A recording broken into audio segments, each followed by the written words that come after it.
আজ থেকে প্রায় ১৫০ বছর আগের কথা, যখন ব্রিটিশ রাজ আর অত্যাচারী জমিদারদের ভয়ে কাঁপত পুরো বাংলা। কিন্তু সেই সময়ই কুষ্টিয়ার কুমারখালীতে গর্জে উঠেছিল এক কাঠের ছাপাখানা, যার নাম এমএন প্রেস। আর এই প্রেসের আড়ালে ছিলেন এক অকুতভয় মানুষ, কাঙাল হরিনাথ। তিনি কোনো বড় বড় ডিগ্রিধারী সাংবাদিক ছিলেন না, ছিলেন সাধারণ এক কাপড়ের দোকানের কর্মচারী। কিন্তু তার কলমের ধার ছিল তলোয়ারের চেয়েও ধারালো। তার সম্পাদিত গ্রামবার্তা প্রকাশিকা পত্রিকা পড়ে তৎকালীন বড় বড় জমিদারদের রাতের ঘুম উড়ে যেত। নীলকর সাহেবদের অত্যাচারের কথা তিনি নির্ভয়ে পৌঁছে দিতেন সবার দুয়ারে।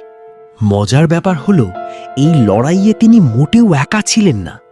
যখন তার সাহসী লেখনির জন্য জমিদাররা তাকে মারতে লাঠিয়াল বাহিনী পাঠাতো, তখন গ্রামের শত শত সাধারণ মানুষ তাকে ঢাল হয়ে আগলে রাখত। লড়াই করার জন্য যে শুধু অস্ত্র লাগে না, তা তিনি প্রমাণ করেছিলেন। লড়াইয়ের পাশাপাশি এই মানুষটির ভেতরে ছিল এক মরমী সাধক।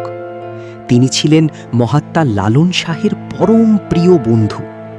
ফিকির চাঁদ ছদ্মনামে তার লেখা বাউল গান আজও আমাদের হৃদয়ে আধ্যাত্মিকতার দোলা দেয়। তিনি আমাদের শিখিয়েছেন যে বিপ্লব শুধু কলমেই হয় না, সুরেও হয়। আজ হয়তো সেই জমানার মানুষ নেই, কিন্তু কুমারখালীর সেই পুরনো মিউজিয়ামে রাখা ছাপাখানাটি আজও সাক্ষ্য দিচ্ছে, শির দ্বারা সোজা রেখে লড়াই করলে ইতিহাস আপনাকে মনে রাখবেই। ইতিহাসের এই অজানা নায়ককে নিয়ে ভিডিওটি ভালো লাগলে বন্ধুদের সাথে শেয়ার করো আর সাবস্ক্রাইব করে পাশে থেকো। দেখা হচ্ছে পরের ভিডিওতে।